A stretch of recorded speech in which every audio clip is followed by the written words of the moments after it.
Welcome to the LawyerFair.co.uk Daily Podcast. LawyerFair helps businesses find the right lawyer at the fairest price. But on this podcast, we just chew the fat with some great guests.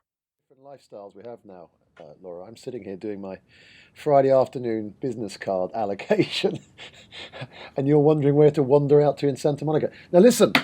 We are recording now, Laura, so you must be very careful what you say. I'm going to start this by saying on the 19th of August, we recorded podcast 39 of this marvellous series of podcasts that LawyerFair are presenting to the world. And, I'm an avid fan, might I say. What? Say again? An avid fan. You lie. You just asked me what podcast number was somebody else. Oh, I wouldn't trust this lady. I tell you, you're going to be working with her. But anyway, I'm going to try and cut to the chase here. So podcast 39 was a chat with Laura, who is my guest again. Welcome, Laura. Laura Leigh Clarke. Thank you, Andrew. Lovely to be here with you. Thank you very much. And back in those sunny, heady days of August, Laura, we were chatting to you in Budapest, which was the first stop-off of your digital nomad tour, which I have followed avidly since on Facebook. And give us a little bit of an update. Where are you now? I'm in Santa Monica. Very good, very good. So you say the wonderfully heady days of sunshine back in August. It's sunshine here every single day. In fact, we've just come out of a heat wave. Are you jealous? Can you not feel the envy down the Skype line? Clearly you didn't. Why do you need to do that so early in the conversation? You've kind of floored me immediately. But on a serious note, and I know you're not interested in telling me, but I'm going to force you to tell me.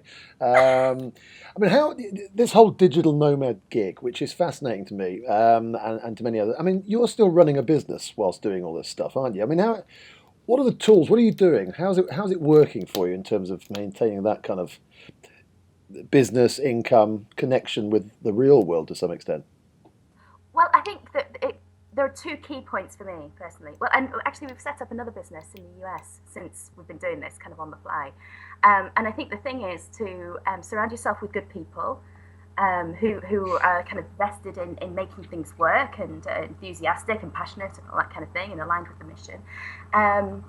And what was the other thing? Can't remember what the other thing was. There's all this flying. There's all this flying making you lose your memory. How do you surround yourself with good people? I don't even know what day it is. No, the other thing is... you haven't been on the wacky backy here, have you, Laura?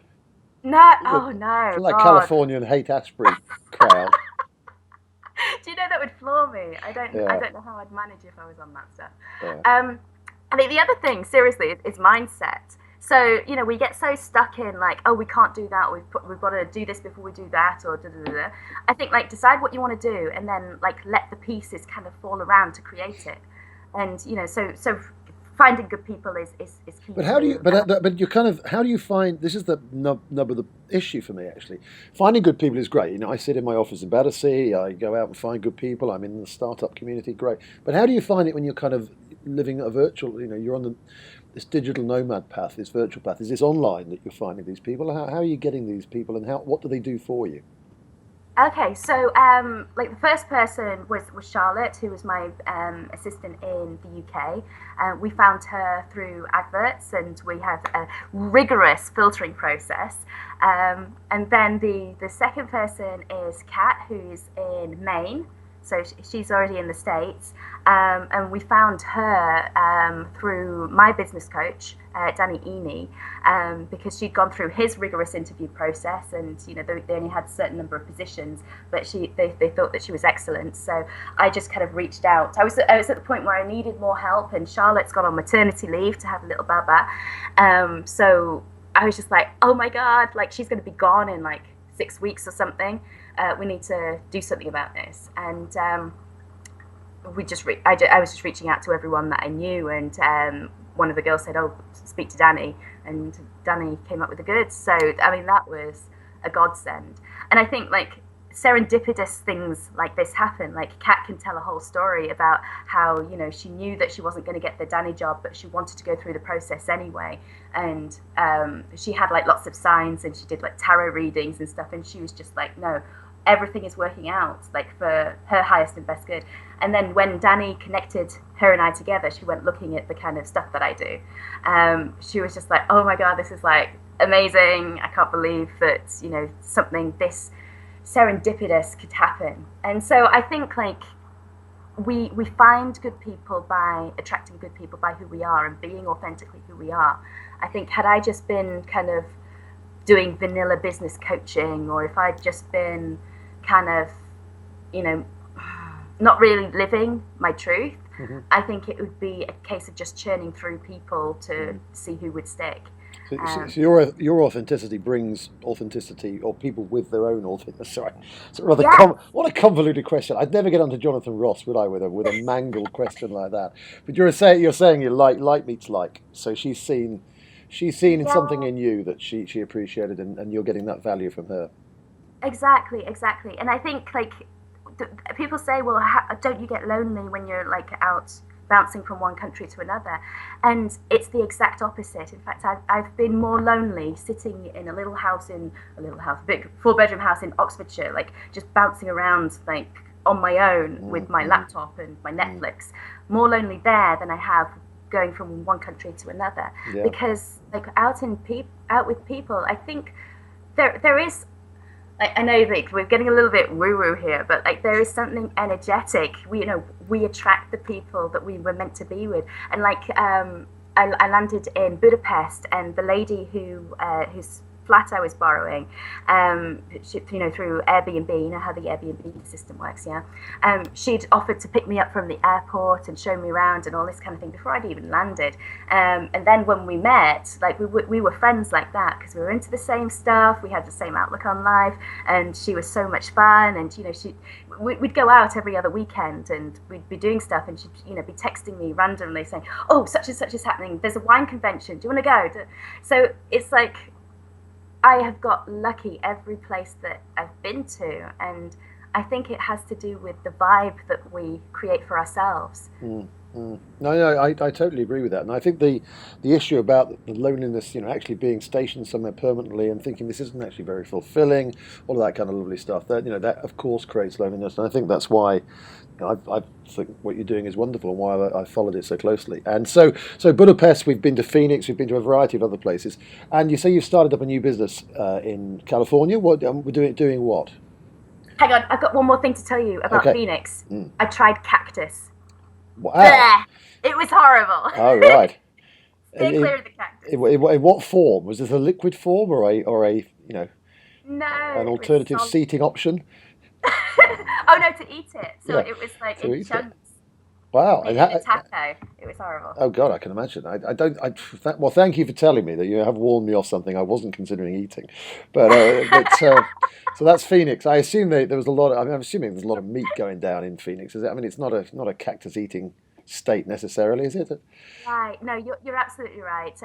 And I've actually gone vegetarian since being in Budapest because I read a book called Eat to Live, and read the book, read the first 2 chapters of the book, and you'll see why I've gone vegetarian. Your whole life is changing before us. So what's the company you formed? What are you doing? Okay, so it's an offshoot of Prosperity QM, and it's to run the masterminds through. So at the moment I'm here and I can't technically go and generate business. I can have meetings and stuff, but I can't sell from the stage. I can't do any of this stuff. So I need to get a visa in order to do that. So what I'm doing is, what I've done is set up a business here in California, and then that's going to allow me to get the visa. So I've invested upwards of 60,000 at the moment into that business to qualify for the visa, and then they need things like a 5-year hiring plan. I mean, the interest for them is that I'm creating jobs and all this kind of stuff. So I've got all that to write. So I'll probably do that when I bounce back to London. And hopefully it'll just be paperwork, simple, done. And just for those of us who are not avid watchers of these podcasts and therefore have not seen Podcast 39, just give us a quick snapshot again of what Prosperity QM is and what it does.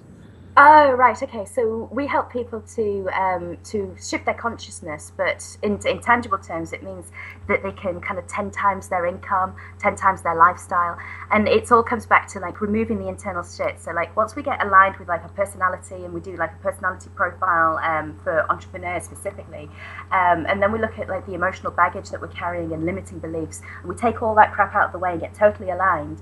Things start to move in a way that you can never believe possible. Have you got examples of this, Laura? Have you got examples of a literally where it's happened? Yeah, absolutely. Come on. So I think one of the first people that I worked with, he went from being on the brink of bankruptcy to generating 2.2 million sterling. So for the American watchers, I think that was probably around $3 million. Yeah, and It didn't happen like overnight. There was a process, and he had court cases going on and all kinds of stuff that needed resolving.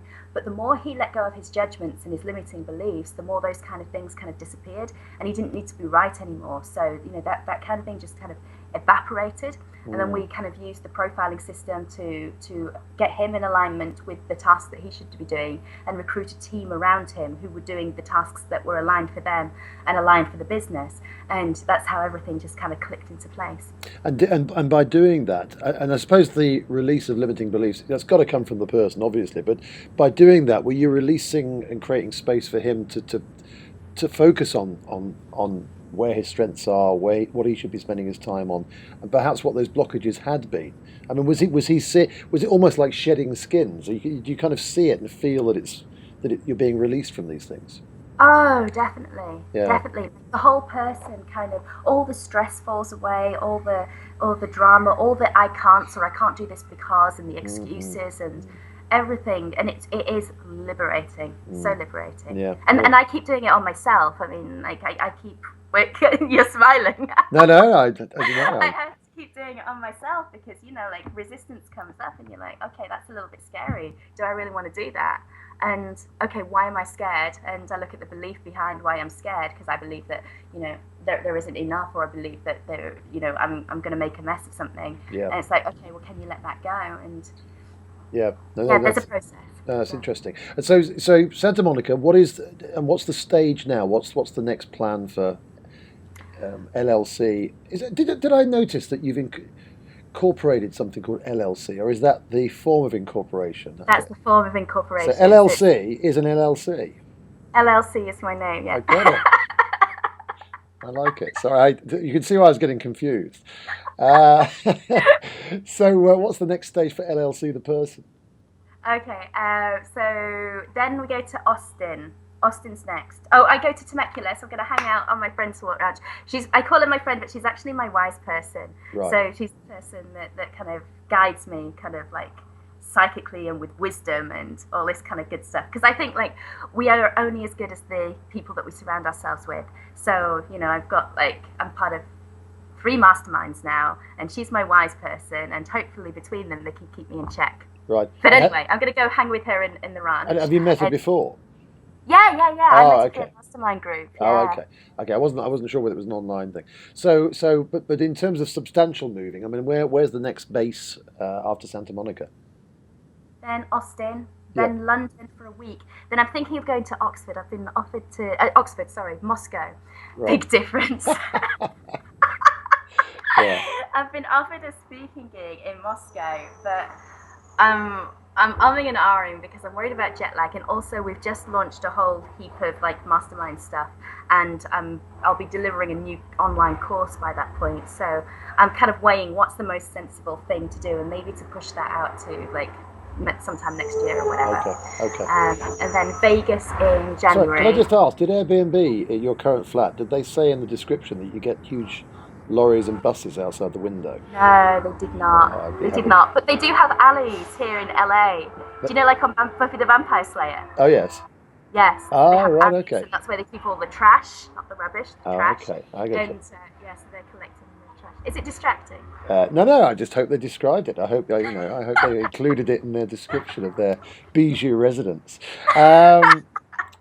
Okay, listen, Laura. The reason that you are the first person, by the way, who's had a return visit to the podcast. So add that to your CV. Oh, Add I'm honoured, Andrew. Push it to the top of your CV. And the reason why, of course, is that we are following your journey with such interest. So, but Moscow's not a permanent base, is it? That's just a speaking gig. I mean, have you got a... None of these are permanent. No, I understand that. Loosely, some kind of base. Mm-hmm. No? No. So what's the next base after Santa Monica? There isn't one. Oh, so you're just going to work out what you feel like and... Yeah. God, this is too modern for me, frankly.